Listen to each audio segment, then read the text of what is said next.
Today's event is part of a wonderful series convened by our colleague Shibley Telhami.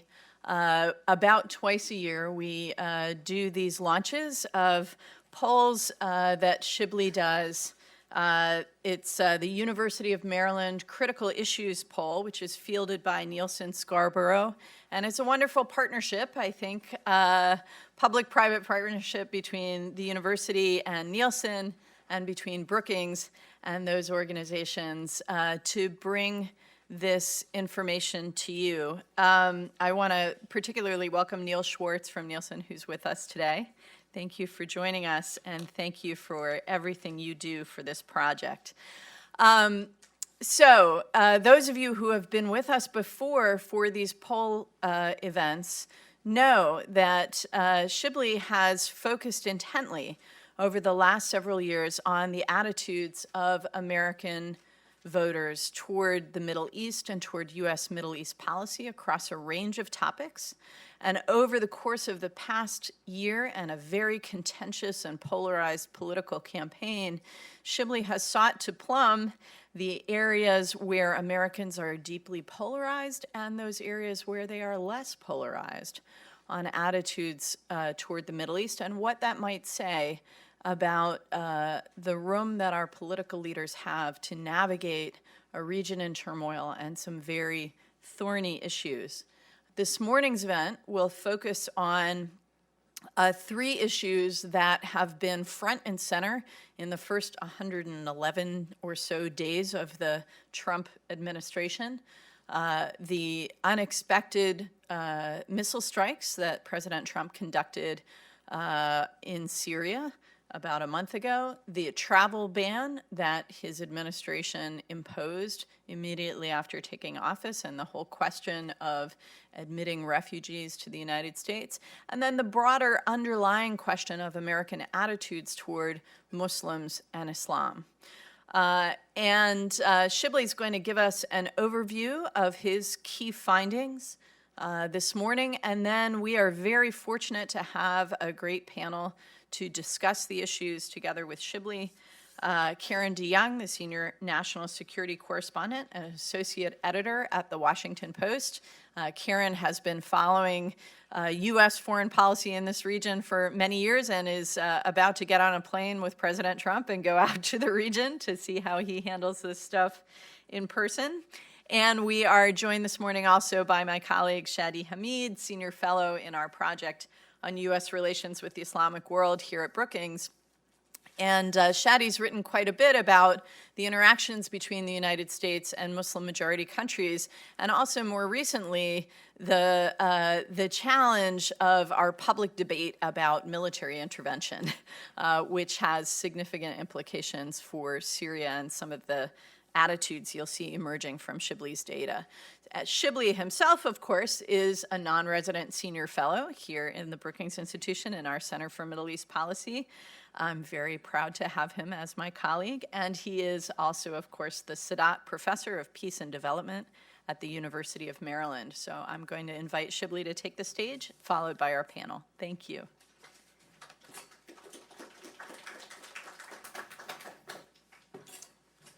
Thanks, Tamara. It's always a great pleasure for me to do this. Let me just tell you a little bit more about this poll very quickly. And this is part of, we have a new center for polling. I've been doing polling, many of you know, for many years. Really, I was just remembering the last poll, the first poll I ever did was 1989, when I was an assistant professor at Ohio State University. And it was on American attitudes toward the Middle East. But we've established this Center of Critical Issues poll, University of Maryland Critical Issues poll, in conjunction with our Center for American Politics and my colleague, Estella Rouse is Associate Director. And we do some polling not only on foreign policy, but also even domestic politics. We're doing more as well as part of the poll. This particular one was a significant size poll. It was conducted just 3 weeks ago, April 12 to April 17. So it's very fresh data. We had a very large sample of 2138. We have released some of the American data a couple of weeks ago, and Last week, we released some questions related to the Arab-Israeli issue, and this is specific to those questions that we have in the title, the strike on Syria, the ban, refugees, and attitudes toward Islam and Muslims. You could see that, the margin of error, this is 2.12%. Let's start with the attitudes toward the strikes on Syria, which surprised most of us. And, there have been obviously other polls on this immediately after to see where the public is. We sought to probe a little bit more on some of the questions and also to look into the demographics of how this breaks down. So first, we state the facts up front about the strike. And then we ask them, how do you feel about these strikes? So if you look at the results broken down by party, support, opposed, don't know, 52% support the strike. It's actually still, which was pretty consistent with some of the polling that was done immediately after, perhaps a little bit less support, but still slight majority, 52%. But obviously look at most of that slight majority is coming from the overwhelming majority of Republicans who support the strike, 81%.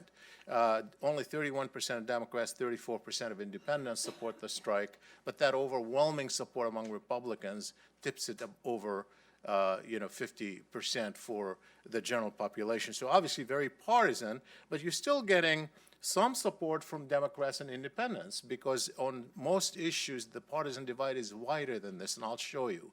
So in some ways, there is some Democratic support, perhaps even bigger than expected, on this particular issue. I'll give you my own explanation as to why. Now, if you break it down by age, not surprisingly, younger people are least supportive, 18 to 34, only 36% support. People over 55, 64% support. Now, here's the gender division, too, very interesting, because you have far more, men are more supportive by far than women. 61% of men support, only 44% of women support. By the way, you see the gender divide almost across all the issues. It's very pronounced, very bold on those issues. Not surprisingly, the constituents of the Democratic Party, women, of course, included, and young people included, we've already seen that, is also true of African Americans and Hispanics. So you see African Americans are least supportive, 19% in comparison to non-African, blacks and African Americans are supportive. If you look at Hispanics, 37% are supportive in comparison to 55% for the rest. So you can see here that those constituents are leaning in a particular direction. Now, I want to show you something else here. We have a question in the poll that we released last week about whether Americans want Trump to lean toward Israel, toward the Palestinians, or to lean toward neither side. Not surprisingly, meaning we've found that in every single poll over the last quarter century, a majority of Americans they want the U.S. to lean toward neither side. But you have a large percentage of Americans, about 1/3, who want him to lean toward Israel. And so we wanted to see whether there's an Israel factor in attitudes toward the Middle East broadly in the thinking of Americans. So we looked at those constituents who want the U.S. to lean toward Israel and see if their attitude on some of those issues tend to be, and mostly evangelicals, by the way, based on the data that we have, mostly evangelicals, certainly many Republicans, whether they tend to have different attitudes than the rest. And look at this, very interesting. Those who want the U.S. to lean toward Israel, large majorities support the ban in comparison to 38% for the rest.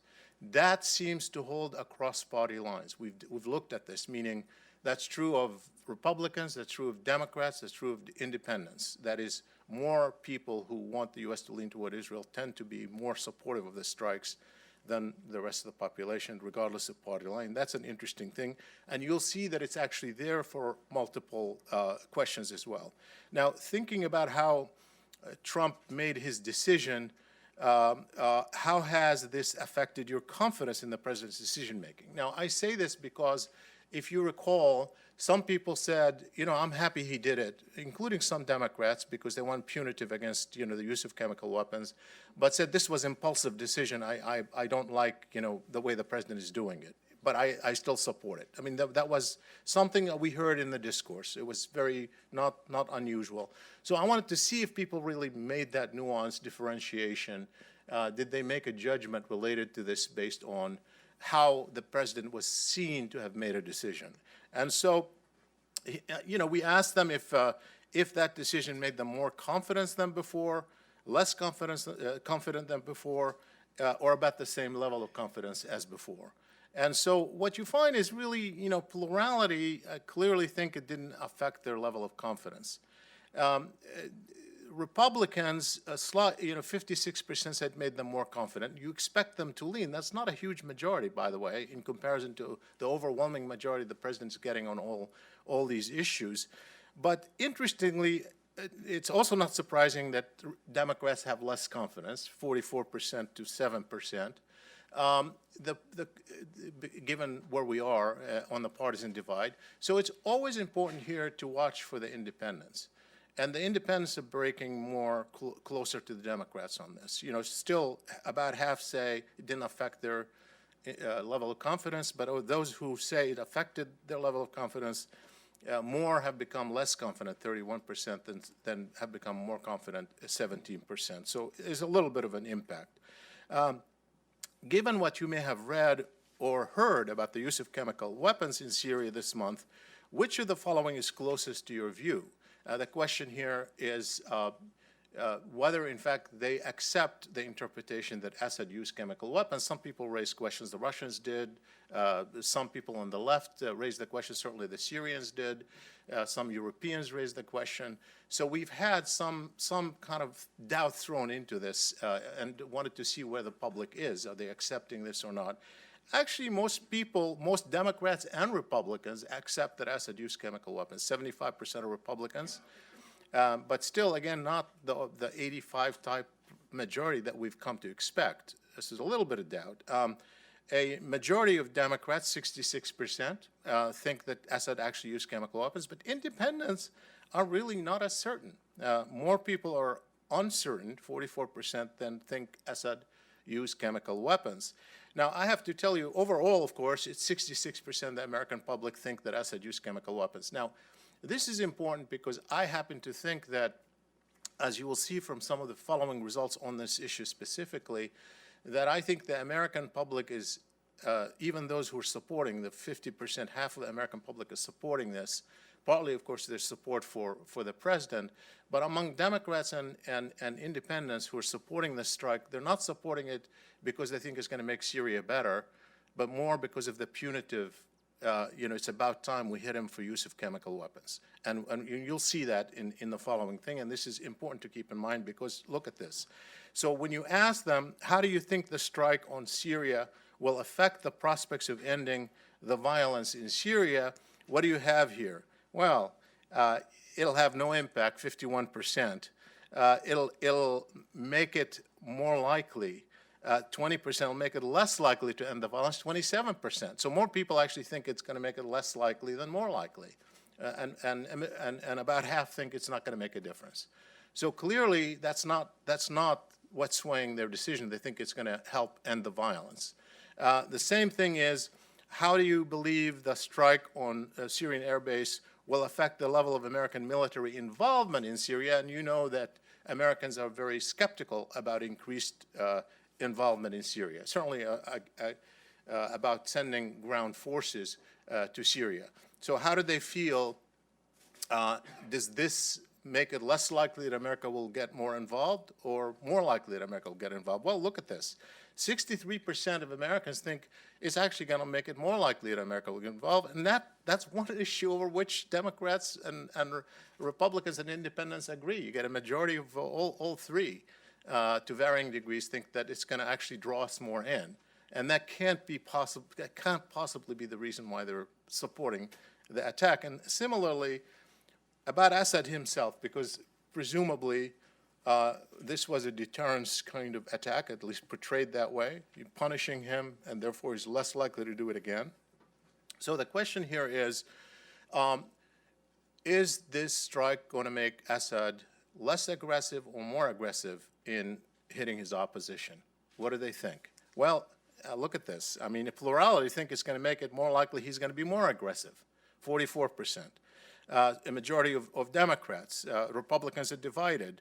1/3 say it'll have no impact, but only 23% say it'll make it less likely that he'll be more aggressive. So here again, that doesn't seem to be the reasoning behind why Americans slightly support the strike. I think it has to do more with the fact that they think Assad used chemical weapons, they think it's punitive, they think it's about time, and I think that's kind of interesting to keep in mind. This is obviously aside from the base that will support Trump no matter what. It's what tips the balance slightly in favor of a majority. All right, question on the refugees. Some of you who have followed our work and our presentations here at Brookings know that a year ago, Brookings had a wonderful project on Syrian refugees, by the way, and there were a lot of write-ups that you can look for online. But on that occasion, we actually launched a poll on refugees. In that particular case, it was actually a Brookings poll as well as the University of Maryland poll. It was funded by both. And that particular poll showed something that was surprising in the context of the debate, and it was highly quoted because it was seemingly surprising, and that is that it showed that 59% of the American people were supportive of accepting refugees from conflict areas in the Middle East, including Syrian refugees, assuming they will be vetted for security. That was the pretty significant majority. So we wanted to see whether that was, again, a function of our campaign or whether there was something else going on. And we repeated the same question here to see whether there's any change at all in the trends. So the question is, in general, do you support or oppose the United States taking in refugees from conflicts in Syria and other Middle Eastern countries after screening them for security risks? That's exactly what we asked. This is a repeat of the identical question as before. Well, here's what we have. 59% say yes, exact identical number with a year ago. Of course, it's partisan. More Democrats, 83%.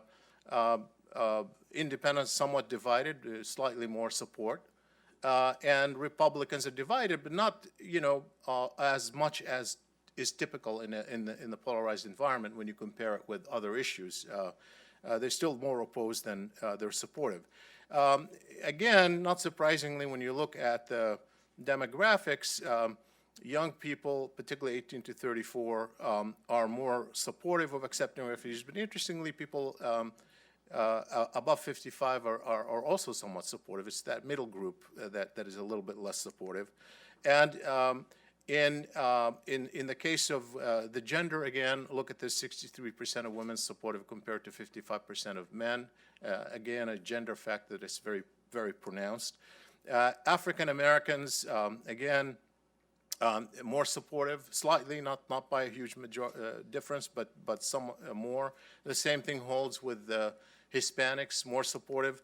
And here's the comparison of last year with this year, 59-59 identical.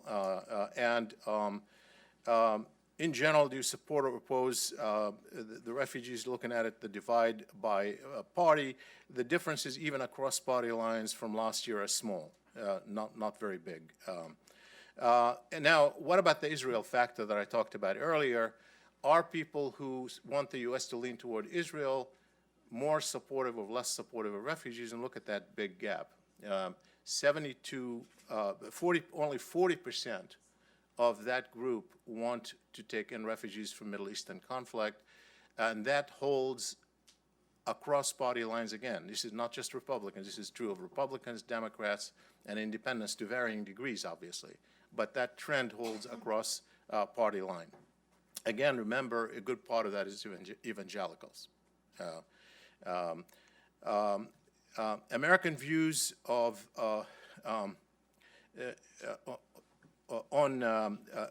for or against the ban.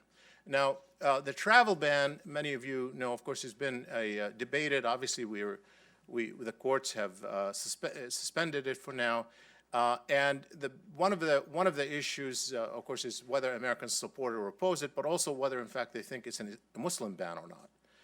Now, before we asked them whether they support the ban or oppose the ban, we gave them two common arguments in the conversation that we're all having nationally, meaning one argument, like the president's argument of people who support him, about why we need the ban, and we wanted to see how much they agree or disagree with that argument, and then we give an argument against the typically opponents of the ban to see how much they agree or disagree with it.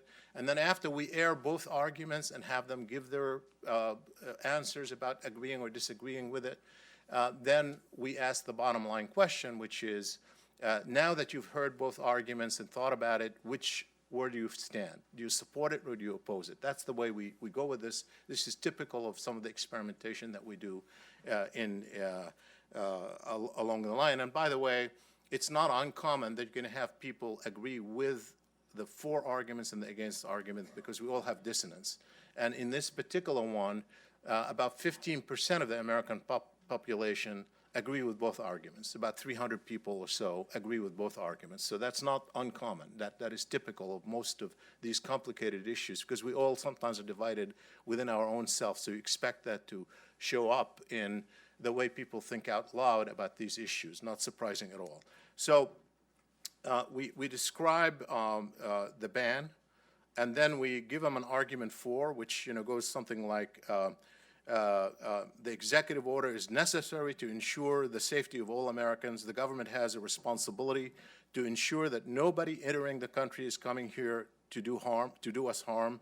It is only reasonable to limit immigration from those 6 countries until we know that people coming do not pose a threat.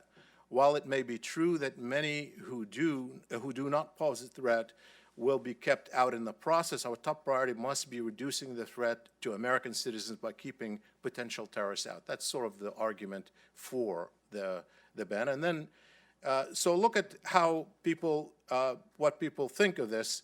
50% agree with this argument, at least strongly or somewhat agree. And 40% disagree with this argument, if you combine somewhat and strongly. Obviously, again, there is a big party divide. You find that 84% of Republicans agree, only 21% of Democrats. Independents are divided, but more agree than disagree with this argument. The same thing with the argument against the ban, which is the United States is a nation of immigrants, one with a long history of taking in those fleeing persecution in their home countries. Refugees have also contributed considerably to America. Data shows that only a handful of refugees have been charged with terrorist plotting among hundreds of thousands who arrived in the U.S. in the past decade and a half. The Constitution prohibits restricting immigration based on religion, which some courts have found this order to be. So those are pretty much the basic arguments that are out there. And here, again, you have 50% support the argument, just like you had 50% support the argument. There, only 30% actually oppose it. Even fewer people oppose the argument. And again, a big divide. Democrats, oppose the argument. Democrats, that actually should be the other way around. Oh, no, it's right, yeah. No, I got a little confused there for a second. So, having thought about it, do you support or oppose the travel ban? Now, what's the bottom line? So they've done that. We've seen what they think about it. What do they do? Well, here it is.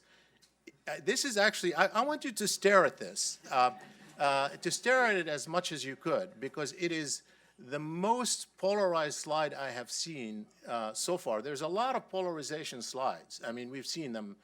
But this one, it really stares you in the eye. I mean, look at this. 75% difference between Democrats and Republicans. 75-point difference. This is like amazing. It's just the exact opposite. And at the same time, look at independents. They're down the middle. So you've got, this tells you the entire story. It's a amazing story right here when you look at this slide. Now, break it down again demographically. Only young people supported less, as you could see. Women supported less, as expected. African Americans supported less. Hispanics supported less. So it's the same trends, you know, a demographic trend. Now, what about the Israel issue? Here it's even more pronounced, actually, that people who want the U.S. to lean toward Israel, 80% support the travel ban.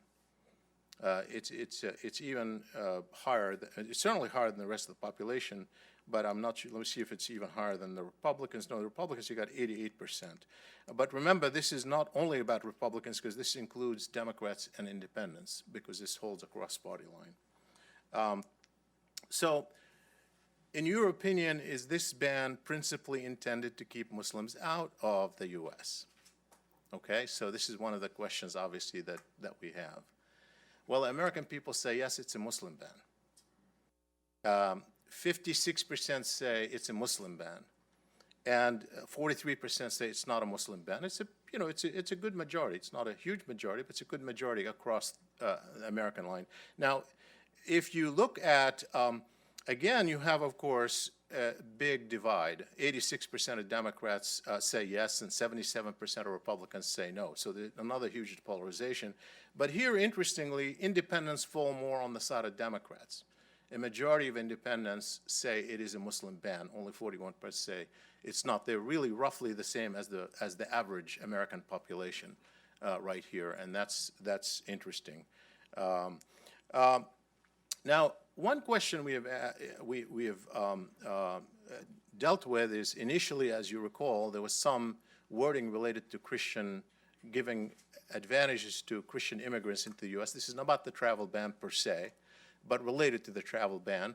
That had been removed ultimately from the proposition. So the question was, how do Americans feel when deciding which immigrants should be allowed to enter the United States? Should we give priority to people who are Christians, or should we treat all immigrants the same regardless of religion? Now, you know, it's one that we're all kind of contemplating, and obviously a lot of people in the Middle East may assume that there is a factor here that's related, just like we often assume about the Middle East. Well, here's one thing where Americans agree, in a good way. A majority, the overwhelming majority, 81% of Americans say all immigrants, regardless of religion, should be treated the same. And you know, a big majority of Republicans, big majority of independents, overwhelming majority of Democrats. And look at the people who say yes, very, very few Democrats, among Republicans, less than a quarter. So this is actually kind of interesting, and I think maybe shed some light on some of this complex issue. Now, I want to end with one thing about attitudes toward Islam and Muslims. Anyone who's followed our work, particularly during the election year, we did 4 polls in a row during the election year, beginning with November 2015 all the way to October 2016, 4 consecutive polls to see how the campaign was influencing American attitudes toward Islam and Muslims. And as you know, there was a heated campaign about Islam and Muslims. And there was a lot of anti-Islamic rhetoric in the discourse in America associated with the campaigns. And we know there were also horrific attacks on American soil, sometimes carried out in the name of Islam during that period. And what was really, truly, truly surprising, and I wrote about this, and there are articles that are posted on the Brookings website, the University of Maryland website, and the Washington Post Monkey Cage. So when you look at that data, it was really striking, because Americans throughout the whole year became progressively more favorable toward both Islam and Muslims in a statistically significant way. And it seemed like a shocking thing. How could this happen? And my interpretation of it at the time was that because we're in a campaign, and one campaign is associated with the anti-Islamic mood, that those who were reacting to it, rejecting the campaign, and there were people who had an interest in bringing down that paradigm that it's about Islam. And so that polarization, in fact, we saw the evidence in the polling where most of the improvement came among Democrats and independents, so much that it swayed the majority in favor of, of Islam and Muslims. And so the question was, in fact, Tamara moderated one of these, and Tamara asked me a question on the panel. She said, well, does that mean after the elections this is likely to go down? Is this polarization pushing actually improvement? And then when you don't have as much polarization, is it going to change? Well, this is our first test. Now, to be fair, there hasn't been a decline in polarization even after the election. So even with day one speech on Inauguration Day, but still, I had written about what I expect. I actually did a piece again for the Washington Post, Mikey Cage, which is our other partner here sitting at the table, in which I anticipated less of a decline than initially thought for a variety of reasons. But here's the result. So look at the numbers from, these are 5 polls now, because we have the one in November, the black is November 2015, May 2016, June 2016, October 2016, and now the April 2017. Now, you could see that attitudes toward the Muslim people had become more favorable, went from 53% in November 2015 to 70% in October 2016. And now in 2017, they pretty much stayed the same as they were in October. They haven't diminished. And you can look below. You could look the same thing at. This is the breakdown by party, but I just want to look at it on the attitudes toward the Muslim religion, which, by the way, have been more negative than attitudes toward the Muslim people. Historically, a big issue to talk about. But you can see here that, again, in November 2015, that was 37% favorable, went to 42%, went to 44%, and then in October went to 49%, now is 46%, but roughly within the margin of error. If you consider this margin of error and the last poll margin of error, it's still really staying static. In fact, if you look, the same thing at the somewhat unfavorable at the bottom, it's 49-51, is staying roughly the same. So there hasn't been movement since the election on this issue. It has not been impacted. So I'll end with that, and I'll invite my colleagues to join me on the panel.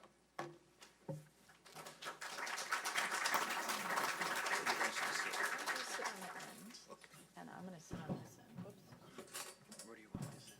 Just next to Shibley. Aaron, you can take the second seat.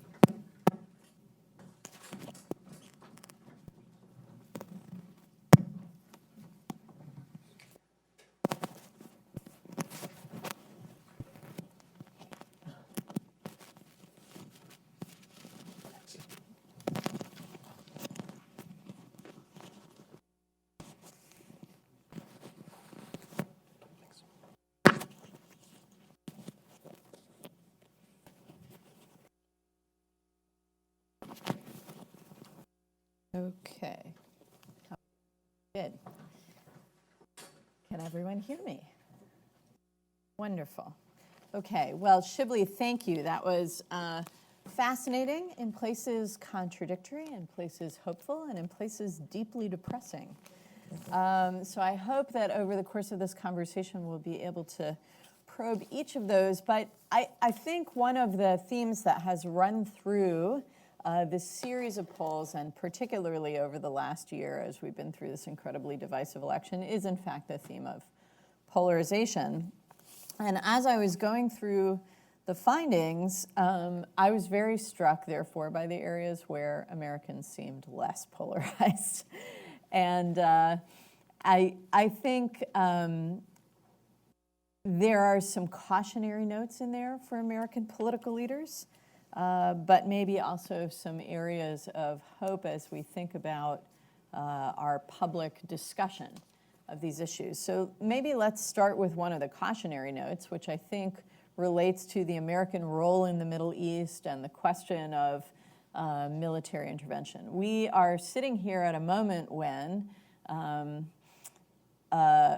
President Trump is contemplating increasing further American ground commitments in Iraq and Syria. He's already scaled them up in just the first 4 months he's been in office. And in fact, that's continuous with what President Obama was doing before in this anti-ISIS fight that's taking place in Iraq and Syria, committing more American special forces and now perhaps a wider array of American forces. We have seen combat deaths in Iraq and Syria in the last few months. And in fact, we also had a combat death in Yemen, where Trump ordered a very controversial operation early in his tenure. So as I look at these results, it seems to me that one of the commonalities between Republicans and Democrats is a skepticism about American military engagement in the region, a concern, well, I don't know if I should say a concern, but an expectation at least, that Trump's decision to strike Syria after the chemical attack may lead to deeper American involvement in this war, but it's not going to end the violence.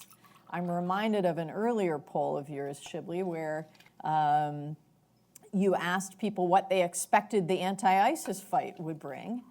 And they said they expected that it would beat back ISIS for a time, but it would reemerge in another form. Mm-hmm. So it seems to me that we have a sort of growing consensus in the American public that these wars in the Middle East are A, endless, and B, slippery slopes or dangerous for the United States. Number one, is that reading too much into this data? And number two, how does an American government navigate that? So Shibley, let me start with you, and then I'm going to ask Karen and Shadi to weigh in as well. Overall, of course, that question that you raised is not just from these slides, but overall the data results were clearly Americans don't want large ground forces in the Middle East. That every poll has shown that. And certainly my previous polls have shown it. I did not ask it here. But I want to warn against one thing.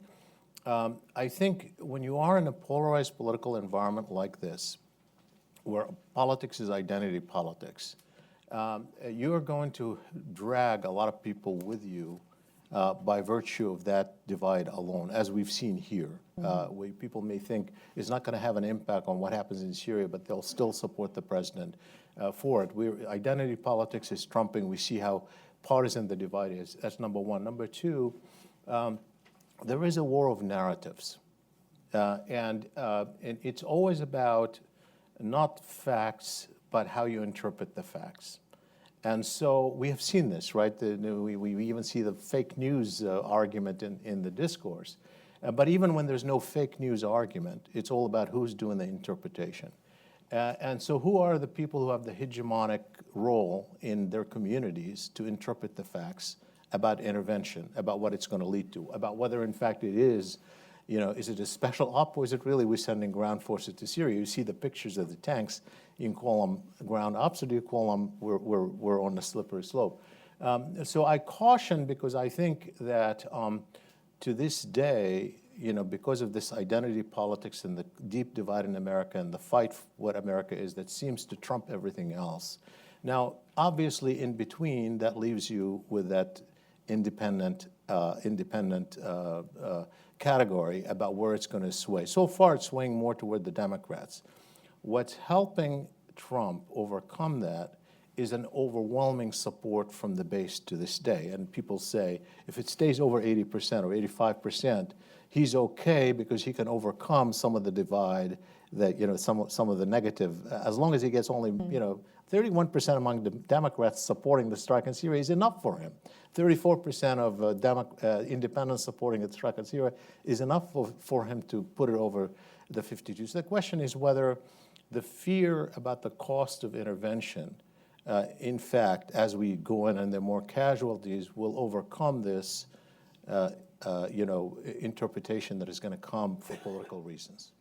Thank you. And I think it's also interesting, Karen, that there seems to be a gap in preferences and a gap in expectations between the American public on these issues of American military engagement in the region, and what our regional partners are expecting from us. So as we look ahead to this Trump trip out to Saudi Arabia, they would like to see us more involved, including in Yemen. How does a president navigate the public, the domestic side, and the expectations of those foreign leaders? What do we see from Trump so far on that? Well, I was listening very carefully to Shibley when he was talking about people interpreting the facts and that weighing on their answers. And I see that in my own mind, where when I see a surprising result, then I start to interpret that fact in a way that justifies it based on my own preconceptions. And I would have thought that the number of Democrats, for example, supporting the strikes would have been higher. And I interpret that to mean that people who identify as Democrats are not going to support anything that Trump says or does.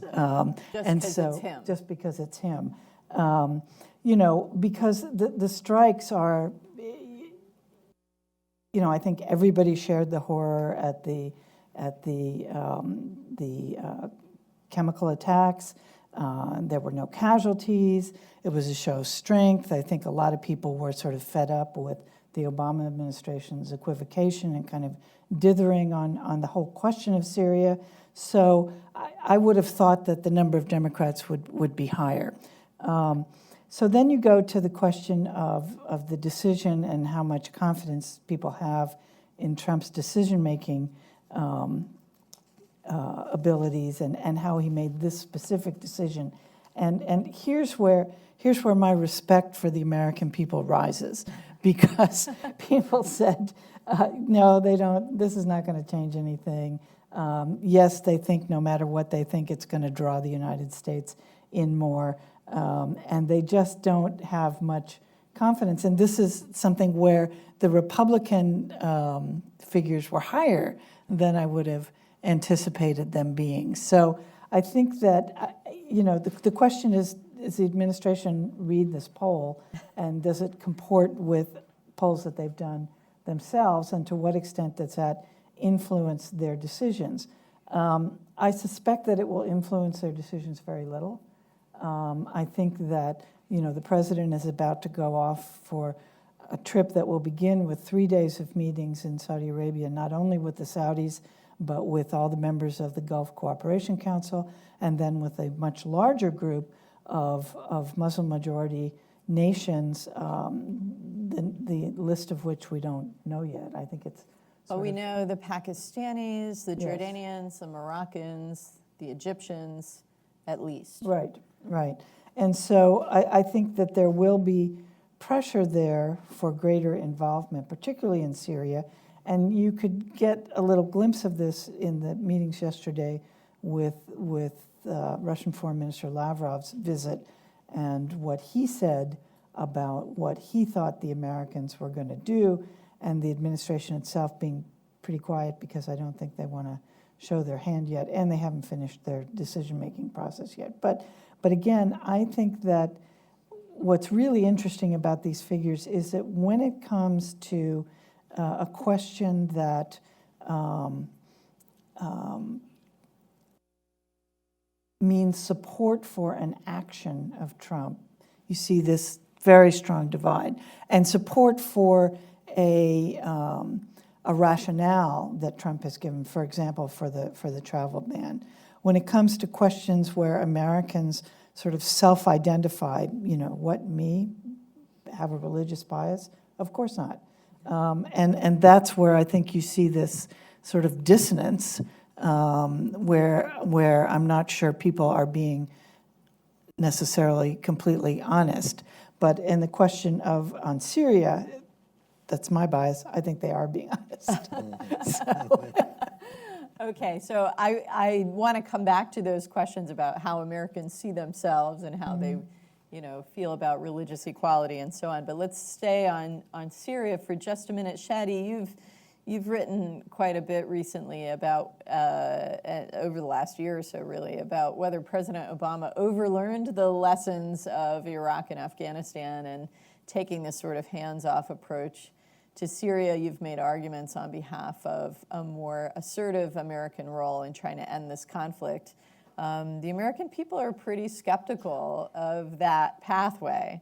So what's the argument? Do you see anything in this data that you think gives you hope in making the argument that you've been making? Yeah, so the fact that over 50% of respondents supported Trump's strikes, that to me says something. And I can imagine that if Obama had gone ahead with strikes in August 2013, that turning point where he didn't turn, that you probably would have had something similar, because you would have had some Democrats rallying behind their president, but you'd also have the more kind of hawkish Republicans, people like Rubio and McCain, who would sort of give cover to more Republicans to say, okay, we don't like Obama otherwise, but we like that he's finally taking action on this. So that to me says that, and Obama, I think, had always used this argument that, we can't do more on Syria, we can't do more on ex-Middle East conflict because the American people aren't behind us. And not just this poll, but previous polls, I've always been skeptical of that, in the sense that if Americans see that someone is leading, that itself is going to have an effect on how they perceive something. So if Obama is going out, or if Trump is going out and making a compelling argument that draws on both moral and national interest arguments, that will resonate with some Americans. That's one thing. The other thing that sort of stood out to me, so I'm a little bit weird in this respect, because so I think that Shibley and Karen, you were talking about the prospect of that strikes would draw America more into Syria, that was a kind of pejorative thing. If I'm being honest, one of the reasons I supported Trump's strikes is because I hoped it would draw us in more. I mean, that's not how I would put it, because that sounds bad. But you're counting on the path dependency. Yeah, so I mean, I was skeptical of the initial strikes because I was worried that it was just Trump doing something for the sake of doing something. And I don't think that should be the justification for targeting Assad.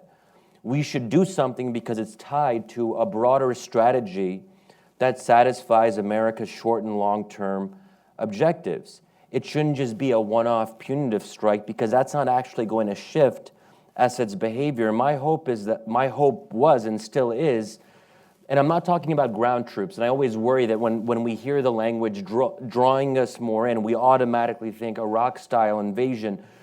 No one is really talking about that seriously. There's no major politician who's calling for a major ground invasion. But what people are calling for is to use the threat of force, the credible threat of military force, and potentially the actual use of military force to force Assad to negotiate in good faith. It's not even necessarily regime change. I'm not someone who's calling necessarily for regime change. I'm saying that the use of force can contribute to more effective diplomacy by shifting the balance on the battlefield, and also sending a message to Assad that he can't count on getting away with murder, really, endlessly, that there are real costs, and not just one time, but perhaps, in the future. And you're sort of relying on the notion that if an American leader stands up and starts down this road, that there'll be a rally around the flag effect, and he'll end up with at least majority support. And you would say that the Trump strikes demonstrate that, because he did end up with at least majority support. Yeah. May I just on this, because I want to just make clear that, obviously this, on this particular issue, whether it's a good idea to go to get involved more or not is not obviously what we're looking Right.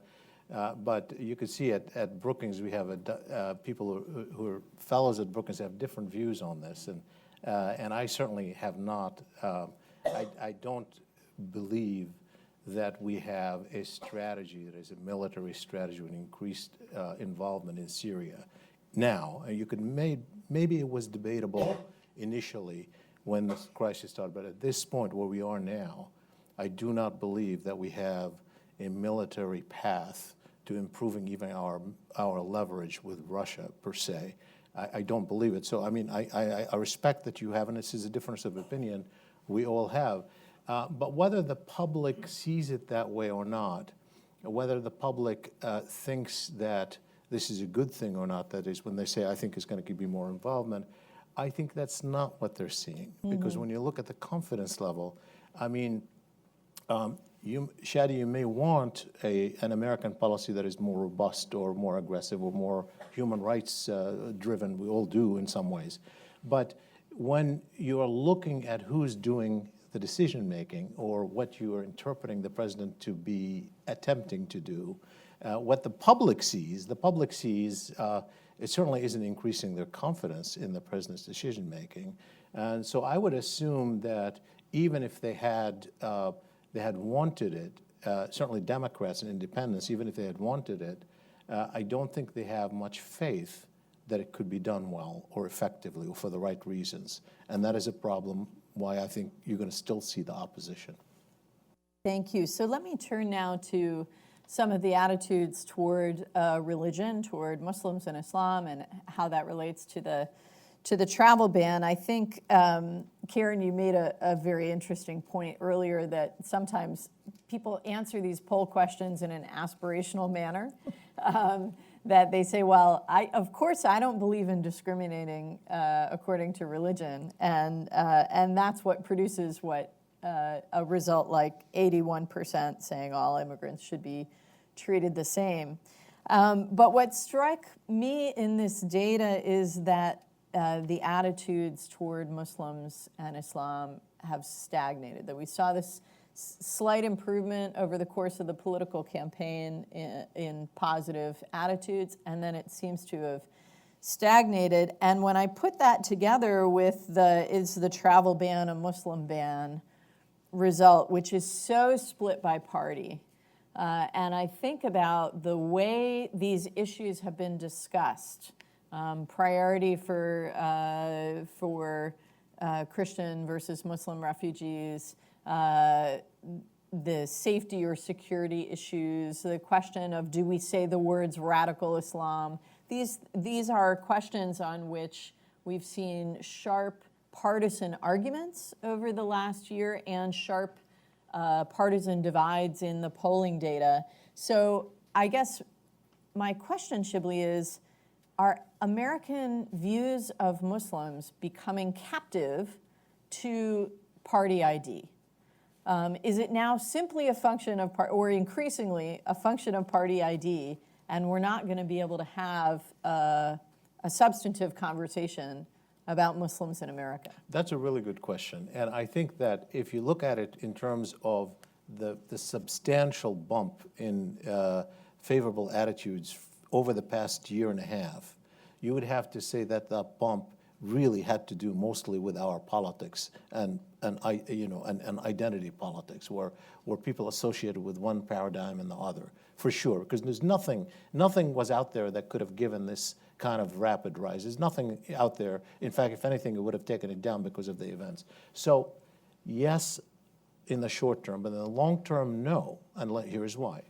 Because actually, when you look at the demographics of America over time, as I've been tracking it not just over the past year, but over the past several years, the expanding segments of the American public and the more assertive segments of American public, African Americans, Hispanics, Asian Americans, as well as women and young people, they all have had far more favorable attitudes of Islam and Muslims. And so the trend is that way, but that there's another thing, the increasing globalization. So we track indicators about people who have passports, people who have visited over. It doesn't matter where they went. People who have relatives, even remote relatives living overseas anywhere. People who speak a second language other than English. People who interact with people other than Americans on a regular basis on the internet, which is obviously an expanding portion of the population. All of those people have more favorable views of Islam and Muslims than the rest of the population. And that is also true, especially among those who say they know some Muslims, even not well. We've correlated this across party lines, the interaction. So I think that the trend is, the long-term trend is in favor of more favorable attitudes. Obviously, there are a lot of things that could intervene. But the bump in the past year, undoubtedly, it's mostly related to the polarization. Shadi, I want you to comment on this, and I'm thinking back to the very moving piece you wrote last fall about Thanksgiving in the Hamid house. So, please. Yeah, so just some background on actually, well, so things have happened, Christmas, Thanksgiving, holidays, you know, you're with your family, you talk about the future of your country. I'm Muslim, an American Muslim. And so we've had, you know, my parents have given me the talk. So when Trump was rising in the campaign, there was the Muslim version of the talk, which was, hey, if things get really bad here, you know, kind of half joking because, you know, we don't want to really confront that possibility, but also with a hint of seriousness. Well, look, it's unlikely, but if it happens, then we have to have a conversation about this. And it helps that my dad is Canadian and an American citizen, so it's not just a kind of, we'll just cross the border into Canada as Americans and just assume they can just go to Canada whenever they want. But what really stood out to me in these results, so before I came this morning, the one thing that I had to sort of, there was a double take where I was like, wait, is there a mistake in these results? 71% of Americans like us? I mean, that's kind of weird. What's going on? So, I mean, I'm still kind of processing that result. It seems like a lot to me, quite frankly. You can unpack now. But there's a couple things that I think are really interesting. I think one thing is that you see among Democrats and people who identify on the left that one way of expressing your opposition to Trump is by being more outwardly and in some ways almost over the top pro-Muslim than you otherwise would have been. So you go out of your way to always mention Muslims, like when you're mentioning all the kind of minority groups in America, but also for the first time really you have people going to airports and Muslims are praying in airport terminals, and people on the left are kind of encouraging them and showing their solidarity. We didn't really see images like that before. And usually when you see a bunch of Muslims praying in a public space, people might not be opposed to it, but they won't get so excited about, yes, you know, Muslims, you're praying in an airport terminal.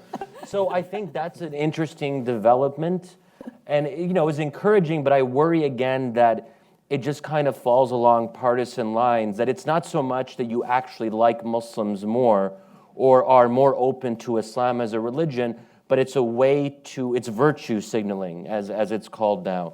So that's concerning to me, and it's also the opposite, where Republicans might otherwise be open to Muslims or Islam, but because their party is so closely identified with anti-Muslim policies, that they sort of have to go along with that. So that to me is that's a troubling trend if it continues. You know, it strikes me, Karen, that maybe one silver lining of the travel ban and the chaos that surrounded its rollout and then blocking by the courts is that it did produce a lot of stories in papers like the Washington Post, but across the media, of images of that kind of solidarity, and also stories of people who were trying to come to the United States and what their hopes were and their dreams were, and how they dealt with the disappointment and the danger of that journey. You've delved into these issues for a long time. You also now, you know, are making editorial decisions about how this stuff gets. Not in editorials. Okay, not on editorials, but as an editor, on how this stuff gets featured. And I wonder if you think that there is an opportunity hidden in there to give that news reading public, which thank goodness seems to be growing, to give them access to different kinds of images and narratives about Muslims than they've had over the last 10 or 15 years. Well, I don't know, in the news pages as opposed to the editorial pages, I don't know that there's been a conscious decision saying, oh boy, now we have an excuse to write about Muslims. I think it's more that making news judgments about what's in the news and what people are interested in. If you're talking about Syrians, and there's a global debate about what's the fair share of Syrians as the world divides up refugees, then I think that it's obvious that you want to do a story about, well, who are the Syrians that have come here? And you've seen endless stories in my newspaper and everywhere tracking certain families, about communities taking them in, other communities not wanting them. Who are they? How do they live their lives? How well do they adjust? And there are larger stories, too, I think, about communities in this country that for many years, long before all of this, have had large Muslim populations, and that we've sort of, I remember the first stories I did about it were not particularly generated by a kind of positive feeling, but they were after 9/11 and going to see if people were being oppressed, whether the outreach by the FBI and other law enforcement was being met with cooperation or not by these communities. So I think that there has been a sort of shift, a bit of a shift to a more positive reference. When you have people arrested, Somali kids arrested trying to go to Syria or whatever from Michigan or Wisconsin or Minnesota. Lots of stories about going to those families and saying, well, who are these families? And seeing the same anguish in those families as you would see in any non-Muslim family in a similar set of circumstances. But I wanted to talk a little bit about the poll numbers, and again, this kind of dissonance that I see, where if you have on the one hand, you have a sharp divide on support for the ban and people who consider it a Muslim ban, where Democrats say, yes, this is a ban on Muslims, and Republicans say, oh, no, it's not, even though they strongly support it as a Muslim ban. They say, yes, it's a Muslim ban, but we like Muslims. And so again, I go back to this kind of self-identification, and I think that plays in with the Christian thing. Americans think of themselves as people who are not everybody knows that the Constitution says you can not make any laws about religion. So when you say, should there be a ban against Muslims, is this a ban against Muslims? And they say yes. And should this ban exist? They say yes. There's this caveat about proper security screenings, and I think we could all go and have a discussion about views on what constitutes a proper security screening. But then when you say, so should we give preference to Christians? People say, oh, no, I don't want to do that. And it's just an interesting sort of shift that sort of doesn't make sense. And you see the same thing in the Israel-Palestinian thing, where the large numbers of people who say they lean toward Israel and see these policies as favoring Israel kind of doesn't necessarily comport to the numbers of people who say they favor or don't favor the policies themselves. And in fact, it's interesting that I'm glad you pointed it out, because it obviously goes along with what we've been saying about sort of the source of these attitudes. But a couple of years ago, I did a piece for Brookings online explaining why Americans have a more favorable view of Muslims than they do of Islam. And in some ways, that tells the story, because in some ways, the attitudes toward Islam is going to be a better guide, and there are only about half have a positive view. And the reason for it is, as I explained it, exactly what you pointed out. The people, when you're personalizing it, they don't want to say, I'm anti-Muslim or Right, these are people. We like people. Ideology or thought or religion or faith or ideas you might be against. And so it's easier to do that. And one of the things that we see in the polling that is still problematic, despite these favorable views of Islam in the short term, both Islam and Muslim in the short term, is when you ask them, would you vote for a Muslim president? Okay, and you compare it with an evangelical, Christian, Jewish president, and a Mormon president. It's much, much lower support for a Muslim president. I don't have the number off the top because this was not in the recent poll, but in previous poll, my assistant is here, you don't remember the percentage, but it was definitely at the bottom, where, by the way, Jewish is also above evangelical, meaning that people would vote for a Jewish, more people would vote for a Jewish president than they would vote for an evangelical president. So Joe Lieberman's got a better shot than Mike Huckabee. I don't know about Joe Lieberman. All right, let's open up the conversation to all of you. evangelical Let me remind you, number one, wait for the mic. Number two, identify yourself. And number three, state one question. And where are our microphones, folks? Okay, well, I'm going to ask you, in the absence of a microphone, to stand up and speak loudly, please. Here we go. Not one, but two. You can choose. I'm Dr. Caroline Poplin. I'm a physician. My question is, did you factor in American attitudes about refugees in general? I mean, this is a country of refugees, and how many people or what percentage of the population are within 2 or 3 generations of the actual refugees? I mean, there were a lot in right before the 20s, right before the cutoff. Those people are dead, but their kids and grandkids are still here and still remember. I mean, it's part of the it's the Statue of Liberty. And how much is about Muslim refugees, and how much is where the country is on refugees in general, and in the population that still remembers that their people were refugees. But I think you have to separate between immigrants and refugees. You know, there are very few people in this country who don't consider themselves part of an immigrant family at some point or another.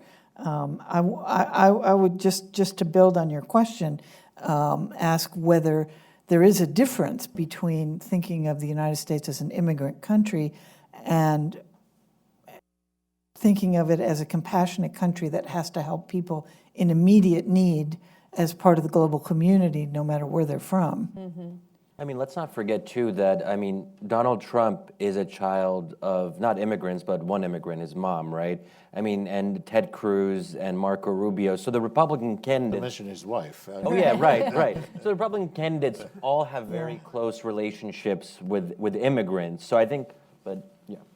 No, I mean, first of all, it's a good question. When we did a year ago, when we did the poll on refugees specifically, we asked some broader questions, and we also gave the narrative about, how many refugees have come. Even since 9/11, we've had hundreds of thousands from all over the world. In fact, we test to see how many refugees they think have been involved in terrorism, and we tried to tease out the Middle East part in that.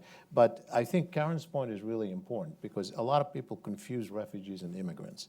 And we have tried to tease that out, and in fact, we have a poll that we're giving to Nielsen next week with trying to tease out what people mean by refugees.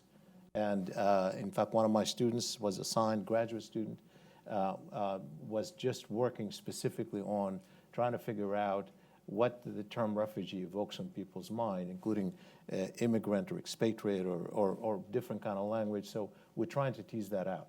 Excellent. Well, and remember that the original and I think subsequent executive order banned both immigrants and refugees. Immigrants from certain countries, Right, and halted the refugee which happened to be admissions program. Muslim. Yeah. Yep, right here up front. I'm Evan Lewis. I'm with the Program for Public Consultation, and this was a question that really wasn't asked in the poll, but I was kind of curious about it because when it came to the travel ban, one of the criticisms was that it seemed to be arbitrary in terms of the countries that were chosen. Saudi Arabia, most of the 9/11 attackers came from Saudi Arabia. None of them came from any of the countries chosen. And so I was wondering if support or opposition to the travel ban may have been influenced by the arbitrariness of the countries that were chosen for the ban itself? Yeah, it's possible. You know, it's really hard to know, Evan, for sure. But what we tried, obviously, we weren't. You know, we didn't do a comprehensive set of questions on the ban. But what we tried to do in giving the argument for and the argument against, to capture much of what people discussed and without going overboard, because there was so many more arguments against than for. And I felt that if I stacked all the against in the against argument, I'm not being balanced in the way I'm presenting it. So I had to limit myself to only a subset of the more common argument about why we shouldn't support the ban. So obviously, if we had added that, may have swayed some more people in the conditional questions about whether they support the argument for. I don't think it would have made a big difference in the bottom line. And also, I mean, there were some Democrats who were making this point, well, why not Saudi Arabia? Why not Egypt? And I was very uncomfortable with that response because, first of all, it legitimizes the logic of the travel ban. And, you know, what if Trump came back and said, he wouldn't do this, obviously, but to Saudi Arabia, close ally, all that. Not and, now, anyway. Yeah. But, I mean, if they came back and said, okay, we're going to expand it to these two very problematic countries where you can make a stronger case, Saudi Arabia and Egypt, it's not as if then all of us would be like, oh, that's better than it was before. To me, that would be actually more problematic because then you would expand the number of Muslims who would fall under the travel ban. So I think we have to, that's just one thing to keep in mind on that particular argument. Yeah, I think too there's a broader question when we get to how does the public understand these policy decisions, whether it's the executive order on the travel or, this week, the decision to fire Jim Comey. There's no question on the face of it that the executive branch and the president have the authority to do these things and that they have bases on which they can make arguments on behalf of these choices. But there's a question about, are those arguments credible to the public? Does the public believe that the reasoning is what the president says it is? And you use the word arbitrariness. I think that it's been a recurring challenge for this administration to kind of tee up its decisions in a way that makes those arguments in a proactive manner that the public sort of right away says, okay, we understand that argument. And instead, they roll these things out, or sometimes don't even roll them out, just kind of drop them in a way that makes it very easy for the polarized commentariat and politicians to start picking apart and making claims about, skepticism on one side or the other about the substantive choices that they've made. And this week, to me, is yet another example of that. Does the president have the right to fire the FBI director? Sure. It's all about the timing, right? And do people believe that the reasons are what the White House says they are? Yes, other questions? In the back. Just one comment first on the arbitrariness. There's no doubt that the decisions are both arbitrary and seem to be spontaneous and everything else. You will get people, however, arguing way further down the line that some aspect of the decision of which countries were chosen has to do with the strength of the nation state and the nation state's ability to actually control its travel documents, control its airports, things like that. Which might put Saudi Arabia in a different category than some of the others on the list. That said, I have a question with when the poll, those who were being polled were presented with these arguments, were they side by side or sequential? Sequential, but we also vary the sequence so that we sometimes put one over the other. But they first presented one argument, they decide on it, and then afterwards they're presented with the second argument, they decide on it. And then after they've decided on both arguments, they go to the bottom line question of whether they support or oppose the ban. Did you do any? Did you do to see if the order made any difference? We haven't actually done that, no. I mean, we could do that. It's very rare that we find a major factor, and obviously sometimes it is. In this particular case, I'd be very surprised because they're just right after the other, and people have thought about both of them. Was there any reason not to put them side by side and let them see them both on the same page? Yeah, sure, because it's easier to read and for them to think about it one by one. It's just here's an argument for, here's an argument against. I mean, that's the way we do it methodologically. If you'd like to talk about that afterwards, I'm happy to talk to you about it. But yeah, the best we can do when we have sequencing effects is to randomize the sequence of the We questions. randomize, most of the choices we randomize as well, so that we make sure that they're not, when we give them 4 or 5 choices, we make sure we randomize the choices on things that are sensitive. Okay, why don't we take these 2 questions here, and then we'll come back to the panel for final comments. Mr. Schwartz. Yeah. Yes, this has to do with U.S. relations within the Islamic world. We haven't really touched on this, but this is more current, and it's probably overshadowed by the events of this week. But what is your perceived impact of the decision to fund the Kurds, and how it's going to impact our relationship with Turkey? Wonderful question. If you would, we'll just take that one there. Thank you. Did you do any sampling of pro or against the travel ban before you gave the arguments for and against, and then see whether they changed after the arguments? Something what you often do in, say, a focus group. Excellent. Okay. So we have a policy question, and interestingly, I think when we look at the list of countries that we know have been invited to Riyadh as part of this counter-ISIS fight, Turkey is not among them so far. And it's quite notable that the Trump administration has made this decision to go ahead and directly provide weapons to the YPG, this Syrian Kurdish group, despite its links to the PKK, which is a Turkish Kurdish terrorist organization that's recognized by the United States as a foreign terrorist organization, and despite the real opposition of the Turkish government. So to me, this sort of gets to what's the American priority, what's the lens through which our policymakers are looking at the conflict in Syria. And this decision says to me, they are still, as did Obama, they are looking at this almost exclusively through the lens of the fight against ISIS. They're not thinking about the civil war. They're not thinking about how to end the conflict that gives ISIS the space to emerge and recruit and operate. They're just focused on attacking this group, destroying its territorial base, and dispersing it as best they can. And if you're worried about the future of Syria, you need Turkey on board. But if you're worried primarily about fighting ISIS, you need guys on the ground who are good at fighting ISIS, and YPG are one of the few. So to me, that's what I take away from this. But I think in the long run, excluding Turkey from that conversation is probably not, it won't be sustainable. It certainly won't be constructive in the long run. That's my take, but pass it on to you for further thoughts. Karen, do you hear anything from the administration about this? I think that it was no accident. I mean, first of all, no one was in any doubt that this is what the Americans were going to do, including the Turks were not in any doubt, because even though they'd been strung along with endless conversations, I think it was always clear this was going to happen.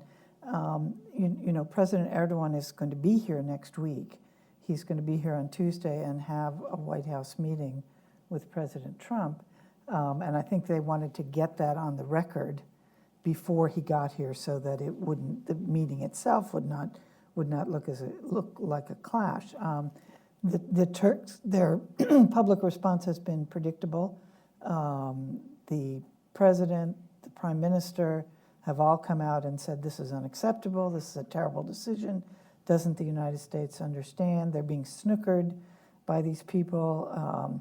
Our belief is that the YPG, the Syrian Kurds, who they say are aligned with the PKK, the Turkish Kurds, who are terrorists by our lights and theirs, that their goal is to basically take over parts of Syria and kick out the Arabs and the Turkmen and the Christians. And we've seen that happen in the parts of northern Syria where they already have, under U.S. auspices, gone through and pushed out the Islamic State. Turkey considers them an existential threat, is the phrase they always use. They believe that the Turkish Kurds and the Syrian Kurds are as one. These groups, not all Kurds, they say that any weapons that the United States supplies to the YPG will go to the PKK, and that they have proof that they already have in the past. So what's Turkey's response going to be? I think the Turks are going to fulminate and yell and ultimately sort of finesse. They don't really have a lot of choice. They're going to, they want to stay in NATO. They toy with the Russians, but they don't see that as part of their long-term future security strategy, other than as a sort of slight balancing against NATO where they see their future. I think that they will pound the table and make demands about assurances that the YPG forces will not go directly into Raqqa as part of the offensive, that they won't stay there. The Americans will make those assurances, even though they're not really in a position to do that, because it's going to be very hard to get them out, because the Turks essentially are right about what the Kurdish ambitions are. The Americans are sort of turning a half-blind eye to that because they really believe that that's the only way they're going to get the Islamic State. So short answer after that very long one is they're going to pound the table, they're going to scream. The Americans are going to be really nice, and at the end of the day, it's going to happen exactly the way we've been told it's going to happen. So, I mean, Tamara, I agree with you that it's problematic for this one main reason, which is it suggests that this administration is zeroing in really on this narrow counter-ISIS approach.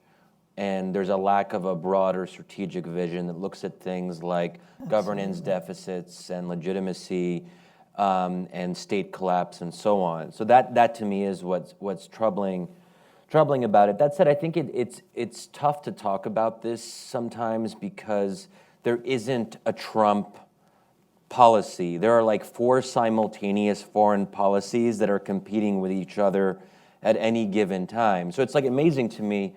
I'll hear Nikki Haley saying something at the UN, and I'll be like, that sounds like a different foreign policy than what I just heard from Rex Tillerson. It's almost like they're representing competing administrations. So I think that's what makes it a little bit challenging. And also you wonder, I mean, McMaster has, National Security Advisor, has different views on some pretty key issues than the president that he serves.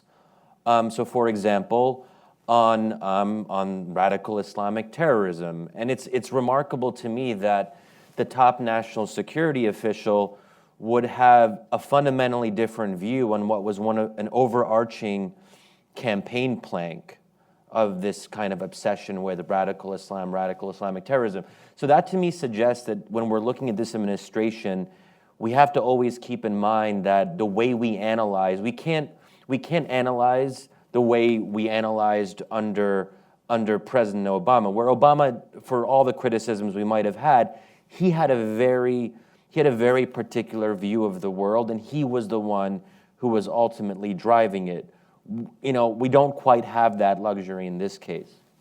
And just first of all, on the methodological question, no, we didn't do that. We could have. It could be interesting. We're doing so many methodological things, and this Nielsen Scarborough is enabling us to do, including for the first time, we're actually measuring latency of how long it takes people to respond to every question or to read every question, to measure dissonance in part, and we're trying to correlate that because it's something we're analyzing. We haven't done that yet, but there's a lot of stuff in there that we're going to be able to use for analysis. But just one final thought on this foreign policy issue.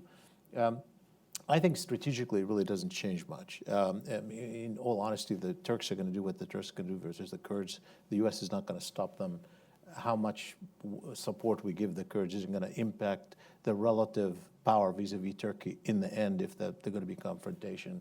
and it'll make it look messy in the end. It's not going to change much. But I do want to say something on sort of how the picture, to add to what Shadi said about, so this is not the real issue. It's about, okay, so what's this part of, or what's going on here, or should we really even analyze the consequences? Right after the strike on Syria, I tweeted, in a few days, the choice for the administration would be accept the interpretation that the strike has failed to achieve the desired outcome, or escalate. That was that's kind of what I envisioned was going to be the case. That would And have it been still is. that would have been the normal That would course have been of the events, normal, right? but they always have the second strategy, which seems to be the first strategy, which is change the subject. And we've seen this over and over again. ISIS was #1 story, now it's North Korea, now it's probably going to be back into Iran, tomorrow it's Saudi Arabia. So this goes into this thing that we can't analyze any issue before we even start thinking about what are the consequences, what's the next move. We're focused on something else. And that really is, I think, symptomatic of the crises we face in American foreign policy right now. Well, I think that is a very trenchant, if troubling, point on which to end, and it means that all of us who do this work, who have been trained to connect the dots and describe coherence, are challenged to find a new way of explaining things to the public. But I'm grateful to all of you for joining us for this iteration of the discussion, and I know that I am looking forward to, and I hope you will look forward to, the next round of poll results from Shibley and Nielsen, and thank you very, very much for joining us.